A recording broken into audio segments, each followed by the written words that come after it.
இன்றைக்கி நம்ம பார்க்க போகிற ரெசிபி பர்கர் பன் எப்படி வீட்லேயே ஈஸியாக நம்ம பண்ணுறது அப்படின்னு தான் பார்க்க போகிறோம். ஸோ வாங்க ரெசிபிக்குள்ளே போகலாம். ஸோ இப்போ பர்கர் பன் பண்ணுறதுக்கு ஃபஸ்ட்டு நான் 250 கிராம் வந்து மைதா எடுத்திருக்கேன். இது கூட வந்து நம்ம 1/2 டீஸ்பூன் சால்ட் சேர்த்துக்கலாம். சேர்த்துட்டு இதை நல்லா மிக்ஸ் பண்ணிவிட்டு இது அப்படியே ஓரம் இருக்கட்டும். இப்போது ஒரு பவுலில் ஒரே ஒரு எக்கு மட்டும் கட் பண்ணி அதில் போட்டுக்கோங்க. போட்டு இதையும் நல்லா கலக்கி ஓரம் வச்சுக்கலாம். ஹேண்ட் விஸ்க் இருந்தால் ஹேண்ட் விஸ்க்லேயே கலக்கிக்கோங்க, இல்லைனா ஸ்பூனில் கூட நல்லா மிக்ஸ் பண்ணிக்கோங்க. இப்போது இதுவும் ஓரம் இருக்கட்டும். நெக்ஸ்ட்டு வந்து ஒரு இதில் ஈஸ்ட்டு வந்து நான் இன்ஸ்டன்ட் ட்ரை ஈஸ்ட் தான் யூஸ் பண்ணியிருக்கேன். நான் ஏற்கனவே இது வந்து பழைய வீடியோஸில் நான் கிளாஸ் எடுத்திருக்கேன் நான். அதாவது ஈஸ்ட்லேயே 3 இருக்குது: fresh yeast, active dry yeast, instant dry yeast. இது இன்ஸ்டன்ட் ட்ரை ஈஸ்ட்டு தான். பட் நான் பர்சனலாக இன்ஸ்டன்ட் ட்ரை ஈஸ்ட்டாக இருந்தாலும் நல்லா வந்து வாட்டரில் லுக்வார்ம் வாட்டரில் போட்டுட்டு இது நல்லா வந்து இந்த மாவு மாதிரி வரும் உங்களுக்கு. ஓகேங்களா? நம்ம அந்த மாதிரி கன்சிஸ்டன்சி வந்தோன்னே தான் நான் ஆட் பண்ணுவேன். அதாவது ஆக்டிவேட் பண்ணுறதுன்றது நுர மாதிரி வரும், இதுவும் நுர மாதிரி வரும். பட் ஆனால் இது ஜஸ்ட்டு வந்து உங்களுக்கு வாட்டரோட நல்லா மிக்ஸ் ஆகிடுச்சு, மாவு மாதிரி வந்துருச்சுனாலே போதும், நமக்கு வந்து இது நல்லா ஒர்க் ஆகும்னு. ஏன்னா நம்மளோட ஈஸ்ட்டு மட்டும் நம்மளால் கரெக்டாக சொல்ல முடியாது. திடீர்னு அது வந்து நம்ம மாவோடு போட்டு மிக்ஸ் பண்ணிவிட்டு அது நல்லா ஒர்க் ஆகலைன்னா நம்ம கஷ்டமாக இருக்கும். அதுக்காக தான் இப்போ இந்த ஈஸ்ட்டு கூட நான் வந்து ஒரு 3/4 கப் அளவுக்கு வாட்டர், லுக்வார்ம் வாட்டரும் 1 டேபிள் ஸ்பூன் சுகரும் நான் எடுத்துருக்கிறேன். கொஞ்சோண்டு மைதா டஸ்ட் பண்ணியிருக்கேன், அவ்வளோதான். இது போட்ட உடனே பாருங்கள் மேலே அங்கங்கே பபிள்ஸ் மாதிரி வந்துருச்சு, அவ்வளோதான். இது மூடி போட்டு வச்சுடுங்க. இது ஒரு கொஞ்சம் நேரம் ஆகும், 10 மினிட்ஸ் ஆச்சுன்னா அது நல்லா நிறையா வரும். பட் நமக்கு அவ்வளோ வேண்டாம். நம்மளுடைய ஈஸ்ட்டு இன்ஸ்டன்ட் ட்ரை ஈஸ்ட்டுன்றதுனால அது ஜஸ்ட்டு ஒர்க் ஆகுதான்னு மட்டும் பார்த்தா நம்ம போதும். ஓகேங்களா? இப்போது எக்கில் வந்து நான் 1 டேபிள் ஸ்பூன் அளவுக்கு சுகரும் 1 table spoon plus 3/4 table spoon அளவுக்கு ஆயிலும் மிக்ஸ் பண்ணியிருக்கேன். நம்ம ஆல்ரெடி எடுத்து வச்சுருந்த எக்கில். ஸோ அதையும் நல்லா மிக்ஸ் பண்ணிக்கலாம். ஓகேங்களா? நல்லா வந்து ஆயில் இதெல்லாம் நல்லா அதோடு மிக்ஸ் ஆகிற மாதிரி இருக்கட்டும். இப்போது நம்ம ஈஸ்ட்டு வந்து இதில் ஊற்றிக்கலாம். ஒரு 2-3 மினிட்ஸ்க்கு அப்புறமா நம்ம ஈஸ்ட் மிக்ஸ் பண்ணி நம்ம நீட் பண்ண ஆரம்பிக்கலாம். இப்போ பார்த்திங்கன்னா ஈஸ்ட் வந்து நல்லா கரைஞ்ச மாதிரி ஆயிருக்கு. ஓகேங்களா? அது நல்லா மாவு மாதிரி அந்த வாட்டரில் கரைஞ்சி அதுக்கப்புறம் தான் அது வந்து நல்லா நுர மாதிரி மேலே வரும் நமக்கு. ஓகேங்களா? பட் இன்ஸ்டன்ட் ட்ரைன்றதுனால நான் அவ்வளோ நேரம் வெயிட் பண்ணல. ஜஸ்ட் எனக்கு அந்த ஈஸ்ட்டு நல்லா ஆக்டிவேட் ஆகுதான்னு செக் பண்ணுறதுக்காக தான் நான் அது போட்டிருக்கேன். ஓகே, இப்போது இந்த நம்ம எக்கு மிக்ஸ்சர் வச்சுருந்தோம்ல அதையும் ப்ளஸ் இந்த ஈஸ்ட்டையும் சேர்த்து நம்ம இதில் போட்டுட்டு நீட் பண்ண போகிறோம். ஸோ இப்போது இந்த ஈஸ்ட் இதையும் போட்டுக்கலாம். இது வன்னோட நீடிங் டைம் வந்து நமக்கு 6 to 8 மினிட்ஸ் ஆகும். ஓகேவா? நமக்கு வந்து ஒன்றுமே இல்லை, இதை அப்படியே போட்டுட்டு நம்ம வந்து நல்லா நீட் பண்ணிகிட்டே இருக்கணும். அது நல்லா சாஃப்ட் ஆகும். அந்த கன்சிஸ்டன்சி வரணும், ஸ்டிக்கி ஆகாமல் இருக்கிற வரைக்கும் நம்ம பண்ணணும். ஓகேங்களா? அதே மாதிரி வந்து இது வந்து நீங்கள் வந்து இதுக்கும் வந்து டைமிங் நான் ஸ்பெசிஃபிக்காக இது 5 நிமிஷத்தில் முடிஞ்சிடும், 8 நிமிஷத்தில் முடிஞ்சிடும்னு இல்லை. நீங்கள் திரட்ட அதை நீட் பண்ண உங்களுக்கே தெரியும் அந்த மாவு சாஃப்ட் ஆகிட்டே வரும். ஓகேங்களா? அந்த கன்சிஸ்டன்சி வர வரைக்கும் நம்ம இதை நீட் பண்ணணும். நான் அப்ராக்சிமேட்டாக ஒரு 8 மினிட்ஸ் வச்சுப்பேன். ரீசன் என்னென்னா ஓவர் நீடும் பண்ணக்கூடாது. அதனால் 8 மினிட்ஸ் வந்து நம்ம இனஃப். ஓகேவா? அதுக்குள்ளே எனக்கு அது சாஃப்டான மாதிரி ஃபீல் பண்ணேன்னா நான் ஸ்டாப் பண்ணிப்பேன். ஓகேங்களா? இவ்வளவுதான். உங்களுக்கு வந்து கீழே வந்து கொஞ்சோண்டு மாவு வச்சுக்கோங்க, மைதா மாவு. அதை கீழே போட்டு கொஞ்சம் லைட்டாக டஸ்ட் பண்ணுங்கள், நிறைய ஆட் பண்ணக்கூடாது. ஓகேங்களா? இது மாதிரி நம்ம கண்டினியூஸாக நீட் பண்ணலாம். இப்போது நல்லா நீட் பண்ணியாச்சு. டைமிங் பாருங்கள். இப்போது 1 minute 40 seconds கிட்டே இருக்குது. இதுவே போதும். நல்லா சாஃப்டாகிடுச்சு. ப்ளஸ் வந்து நமக்கு அந்த ஸ்டிக்கினஸும் போயிடுச்சு. ஓகேங்களா? ஸோ இவ்வளவு தான். இதை வந்து நம்ம பால் மாதிரி பண்ணி நம்ம பவுல்லையே வந்து வச்சுருக்கணும். இது வந்து டபுள் ஆகணும். ஓகேங்களா?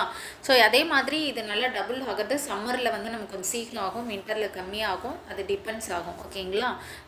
இப்போ இதை வந்து நான் இந்த பவுல்லையே நான் வந்து போட்டுடுறேன். இப்போ பாருங்கள், ப்ரெஸ் பண்ண எவ்வளோ சாஃப்டாக இருக்குது பாருங்கள். இவ்வளோ தான். ஜஸ்ட்டு ஆயில் மட்டும் லைட்டாக. ஓகேங்களா? அது வந்து ட்ரை ஆகாமல் இருக்கிறதுக்கு அந்த இதுக்கு மாய்ஸ்சர் கொடுக்கறதுக்காக ஆயில் மேலே போட்டு வச்சிடலாம். இதை வந்து மேலே க்ளோஸ் பண்ணி ஒரு ஓரமாக வச்சிடலாம். இந்த மாதிரி ஏதாவது ஒரு கிளாத்தில் ஓகேங்களா போட்டு நல்லா வார்மான பிளேஸில் வைங்க. இது வந்து 20 minutes to 40 minutes கூட ஆகும் இது சைஸ் டபுள் ஆகிறதுக்கு. ஓகேவா? இப்போ நான் இதை வந்து ஓப்பன் பண்ணிக்கலாம். இது வந்து ஆல்மோஸ்ட் எனக்கு 35 minutes ஆகிடுச்சு. இது வந்து சைஸ் டபுள் ஆகிறதுக்கு ரொம்ப வந்து ஓவர் ப்ரூஃப் பண்ணக்கூடாது. ஓகேங்களா? ஓவர் ப்ரூஃப்ன்றது 1 மணி நேரம் 2 மணி நேரம் இஷ்டத்துக்கு விட்டுறது அப்படியெல்லாம் பண்ணக்கூடாது. ஓகேங்களா? ஸோ 2 தடவை ப்ரூஃபிங் பண்ணுவோம். ஓகேங்களா. இப்போ பாருங்கள், நம்ம வச்சதை விட இது டபுள் ஆகிருக்கு, அவ்வளவுதான். ஓகேவா. ஸோ டபுள் ஆனால் போதும், நம்ம அப்படியே அந்த பவுல் ஃபுல்லாக அது மேலே வரணும் அப்படியெல்லாம் கிடையாது. ஓகேங்களா. டபுள் ஆகணும், அவ்வளவுதான். இது பேர் ஆக்சுவலாக ப்ரூஃபிங்கிறத ஃபஸ்ட்டு ப்ராசஸ் வந்து ஃபெர்மெண்டேஷன் சொல்லுவாங்க, செகண்ட் ப்ராசஸ் ப்ரூஃபிங்னு சொல்லுவாங்க. பட் இது நான் ரெசிபியாக நான் போடுறதுனால நான் அதை பற்றி கொஞ்சம் டீட்டெயிலாக நான் எக்ஸ்பிளைன் பண்ணல. பட் வந்து நீங்கள் இதை நம்ம 2 தடவை ப்ரூஃபிங் பண்ணுறோம். ஸோ ஃபஸ்ட்டு டைம் பண்ணுறது வந்து டபுள் த சைஸ். ஓகேங்களா. இப்போ இது வந்து நான் ஃபுல் இது பண்ணுறேன். ஃபுல் இது பண்ணும்போது அரௌண்ட் 500 கிராம் வருது எனக்கு. 480 485 89. ஸோ அதனால் 100 கிராம் சொல்லிட்டு 5ஆக நான் டிவைட் பண்ணிக்கிறேன் இந்த டோவை. இப்போ வந்து அதை வந்து ஒரு கிளாத்தில் போட்டு வச்சுருங்க. ஏன்னா அது ட்ரை ஆகாமல் இருக்கிறதுக்கு மேலே அதே கிளாத்தை போட்டுருங்க. இந்த மாதிரி ஒரு டோ எடுத்து நல்லா பால் மாதிரி பண்ணி கீழே இருக்கிறத நல்லா பிஞ்ச் பண்ணிவிடுங்க. ரீசன் என்னென்னா, நமக்கு அது ஓப்பனாக அந்த இடத்துல அந்த ஓப்பன் இருந்ததுன்னா நாளைக்கு, அதாவது அந்த பன்னு நம்ம பேக் பண்ணும்போது அந்த இடம் பிரிஞ்சு வரும், அவ்வளோதான். ஓகேவா. ஸோ இந்த மாதிரி நல்லா இப்படி பால் மாதிரி பண்ணிக்கோங்க. ஓகேங்களா, அவ்வளவுதான். ஓகே, இந்த மாதிரி எல்லாத்தையும் பண்ணிக்கலாம். இப்போது 5 இதுவும் பண்ணியாச்சு. இதையும் திரும்ப வந்து நம்ம ஒரு கிளாத் போட்டு அப்படியே வார்மான பிளேஸில் வச்சுடுங்க. இதுவும் வந்து டபுள் த சைஸ் ஆகும். இதுக்கு வந்து ஒரு 20 to 30 மினிட்ஸ் நம்ம இதை அப்படியே வச்சிடலாம். ஓகேங்களா. ஸோ இப்போ இது 1/2 அன் ஹவர் ஆகிடுச்சு. நல்லா வந்து பெருசாக உப்பி இருக்குது பாருங்கள். ஓகேங்களா. இதை வந்து நம்ம ப்ரீ ஹீட்டட் ஓவனில் 170 டிகிரி செல்சியஸில் பேக் மோடில் நான் 20 மினிட்ஸ் வந்து பேக் பண்ணி எடுக்க போகிறேன். ஸோ இதுக்கு மேலே வந்து நம்ம எக் வாஷ் கொடுத்துக்கலாம். ஓகே, எக் வாஷ் கொடுத்திங்கன்னா அந்த நல்லா மேலே அந்த ப்ரௌனிஷாக வருது இல்லையா, அது உங்களுக்கு வரும். ஓகேங்களா. இது மாதிரி தடவிக்கோங்க. ரொம்ப வந்து ப்ரெஸ் பண்ணி தடவாதீங்க. நம்மளுடைய அந்த இது வந்து கீழே அமுங்கக்கூடாது. ஓகேங்களா. நம்ம ப்ரெஸ் பண்ண லைட்டாக புஷ் பண்ணாலே அது கீழே இறங்குன்னா அது நல்லா மேலே உப்பி இருக்கு இல்லையா, அதனால் லைட் டச்சிங் கொடுங்க. கொடுத்துட்டு இதுக்கு மேலே நம்ம எள்ளு வந்து வெள்ளை எள்ளு, கருப்பு எள்ளு, எது வேணாலும் நீங்கள் யூஸ் பண்ணிக்கலாம். நான் வந்து வெள்ளை எள்ளு தான் வந்து ஸ்ப்ரிங்கிள் பண்ண போகிறேன். ஓகேங்களா, அவ்வளவுதான். இதுக்கு மேலே நம்ம எள்ளு ஸ்ப்ரிங்கிள் பண்ணலாம். எள்ளு கூட அப்படியே ஸ்ப்ரிங்கிள் பண்ணால் போதும், போட்டு அதை ப்ரெஸ் பண்ணக்கூடாது. ஓகே, அதில் வந்து நல்லா ஸ்டிக் ஆகணுன்ட்டு நம்ம ப்ரெஸ் பண்ணக்கூடாது. ஜஸ்ட் இந்த மாதிரி தூவிக்கோங்க. ஓகேவா, அவ்வளவுதான்.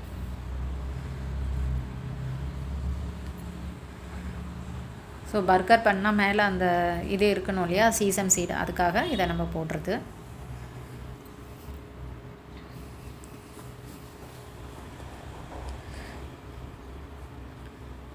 அதே மாதிரி 20 மினிட்ஸில் ஒரு 15 மினிட்ஸ் ஆனவுடனே உங்கள் ட்ரேவை வந்து திருப்பி வைங்க. ஏன்னா வந்து உள்பக்கம் வந்து நமக்கு சீக்கிரம் ப்ரௌனிஷ் ஆகிடும். இந்த கதவு பக்கம் இருக்கிறது ப்ரௌனிஷ் கம்மியாகும், ஏன்னா அது வெளியார் போகிறதுனால. அதுக்காக இப்போ இதை நான் பேக் பண்ணிவிட்டு நம்ம எப்படி வந்திருக்குன்னு பார்க்கலாம்.